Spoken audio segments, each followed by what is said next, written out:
Examples of Olympic lifts. Examples of Olympic lifts, Chapter 11, Part 3. Chapter 11, Part 3. Examples of Olympic lifts, page 399. Examples of Olympic lifts. The snatch is the first of the two Olympic lifts. It is sometimes described as a single movement, as the weight is pulled from the floor with two hands and explosively lifted to arm's length over the head with no pause in the movement. Execution, getting started. The lifter approaches the barbell perpendicular to the long axis and places the feet at approximately hip width with the metatarsals phalangeal joint directly beneath the bar. The feet should point straight ahead. The lifter then overgrips the bar with both hands at a distance approximately equal to the distance from the left middle fingertip to the right elbow when both arms are out to the sides of the body perpendicular to the sagittal plane. Athletes whose grip lengths extend beyond the collars of the bar should use the snatch pull as an alternative to the snatch. Use of the snatch pull eliminates the need to raise the bar overhead. Most lifters use a technique known as hooking, where the index and middle finger squeeze down on the thumb. While maintaining a neutral spine, the lifter lowers the hips by squatting so that the shins touch the bar. The shoulders should be slightly ahead of the vertical plane of the bar, and the cervical spine should be in its neutral position.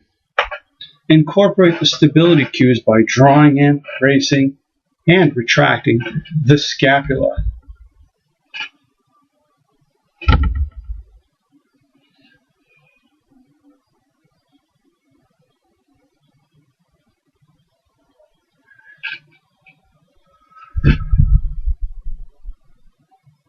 Execution, the first phase, the first pull phase. The first phase occurs when the knees extend and the barbell is lifted from the floor to the knee height. The angle of the torso in relationship to the floor should not change. The shoulders should be kept slightly ahead of the path of the bar through contraction of the latissimus dorsi. First pull phase. The shift or scoop.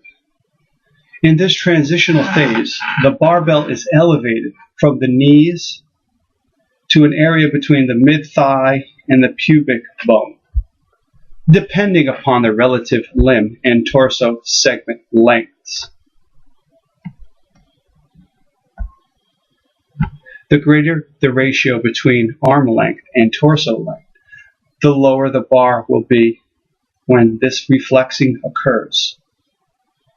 During this phase, there is a slight rebending of the knees as the main balance point shifts from the front of the heel to the ball of the foot. The shoulders will remain slightly in front of or directly in line with the bar pathway, and the arms remain straight. This task is similar to the counter movement in jumping, taking advantage of the stretch shortening cycle.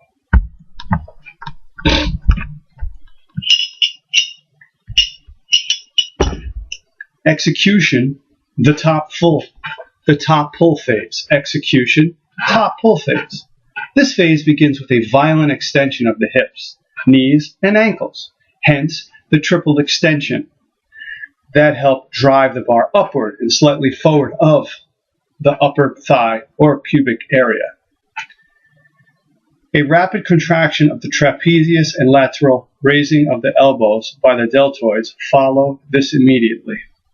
A rapid contraction of the trapezius and lateral raising of the elbows by the deltoids follow this immediately. Execution, the amortization and catch. Page 402, the amortization and the catch. As soon as the previous pull is completed, the lifter drops rapidly into a squat position, moving the feet quickly sideways and extending the arms overhead to catch the bar and stop its descent. Foot movement needs to be quick to enable a quick drop under the bar. Alternatively, some lifters use the split, dropping quickly into a deep lunge position to catch the bar. Officially, the lift is completed when the lifter stands erect with the bar overhead and under control. Clean and jerk. Page 403. Examples of Olympic lifts. The second of the two Olympic lifts is considered a double movement. The clean involves lifting the barbell from the floor to the shoulders, and the jerk is the explosive lifting of the barbell from shoulders to overhead. This is the heaviest overhead lift for the human body. The execution of the clean and jerk, getting set. The lifter approaches the barbell perpendicular to the long axis and places the feet at a distance slightly wider than hip width, with the metatarsal flanges joint directly under the bar. The feet. The feet may point straight ahead or slightly turned out.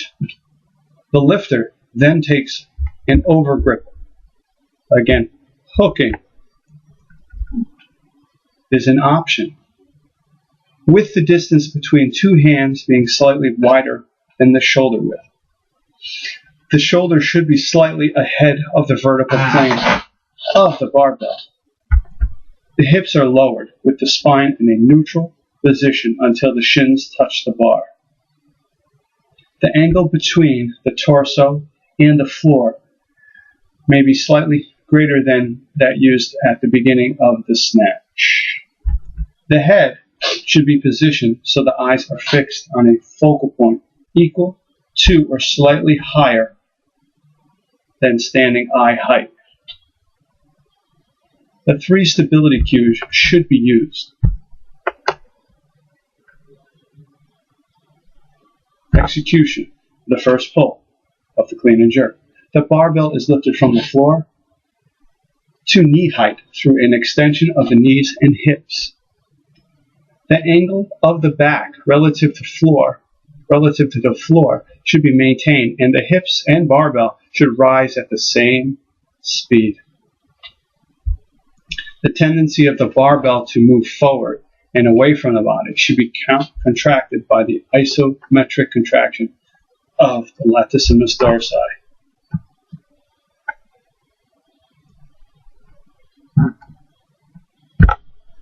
Execution, the shift or scoop. Execution, the shift or scoop of the clean and jerk. The barbell is lifted from the top of the knees to the upper thigh to pubic area. The bar may hit lower on the thigh in athletes with longer arms. The bar may hit lower on the thigh in athletes with longer arms. The hips move forward and the knee rebends slightly so that the main balance point shifts from the front of the heel to the ball of the foot. Again, the barbell should contact the body, but at a lower point than it does in the snatch due to the closer grip width. The shoulders should remain slightly in front of or directly in line with the vertical path of the bar. Again, the rebending of the knee creates an eccentric load, taking advantage of the stretch shortening cycle. Top pull, execution, top pull of the clean and jerk. A powerful extension of the hips and knees followed by plantar flexion violently, forcibly ejects the bar off the upper thigh, pubic area into a rapid ascent. Very shortly thereafter, the trapezius contracts forcefully to add speed to the bar.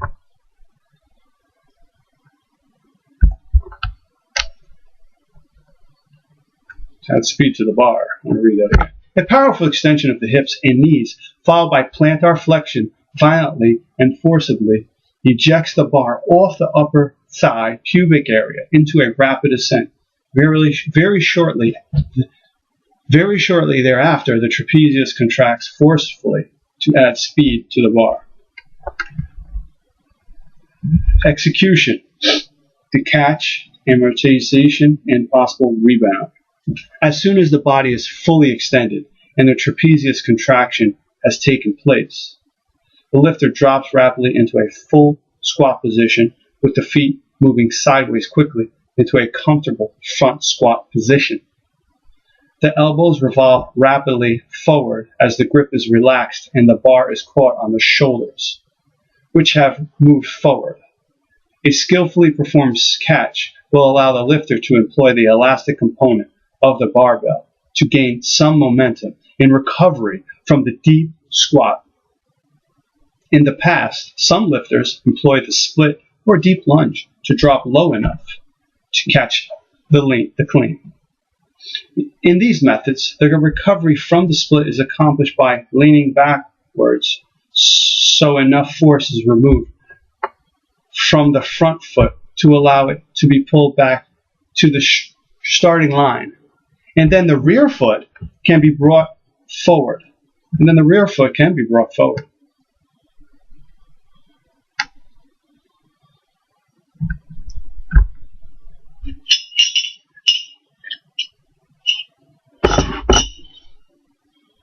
It is common for the hands to move closer together when transitioning from the top pull to the catch. So upon recovering from the squat, many lifters find it advantageous to heave the barbell up off the shoulders and reset the grip width. The narrower grip width is not conducive to proper extension of the arms during the jerk and supporting the jerk directly overhead. Once the appropriate grip is established, the lifter should take a fresh breath and retighten the torso musculature prior to dipping.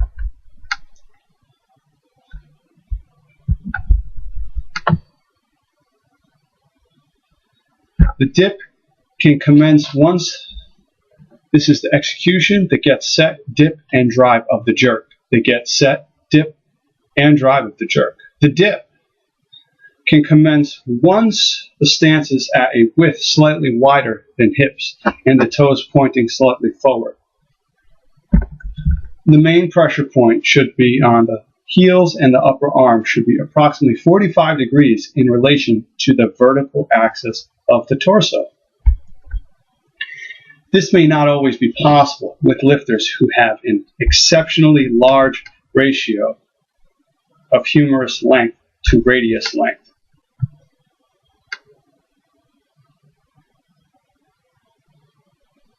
The hands should be relaxed. Dip should commence with the torso vertical. The knees and hips bend until the knees reach the same angle as the UAP, Universal Athletic Position. Without pausing, the knees and hips extend forcibly, followed shortly thereafter by contraction of the trapezius to rapidly drive the barbell straight up. Experienced lifters elevating heavy weights can take advantage of the elastic component of the bar, but the timing is slightly different from brand to brand of bar. This task also uses the eccentric loading pattern.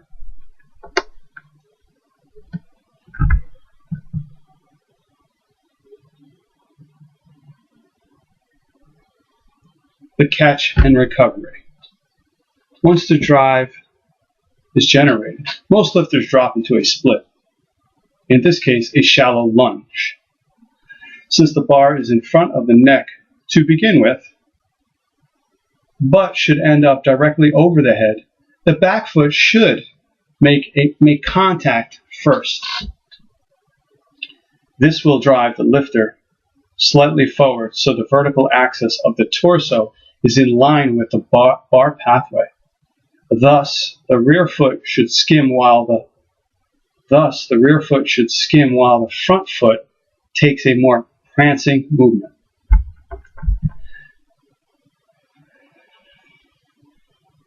To recover from the split, the lifter leans back and the rear forward momentum will enable the front foot to slide back to the starting position.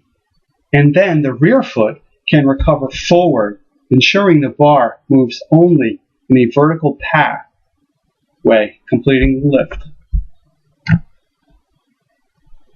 Some lifters are strong enough in the jerk drive that they can power jerk or catch the jerk in a quarter to half squat position.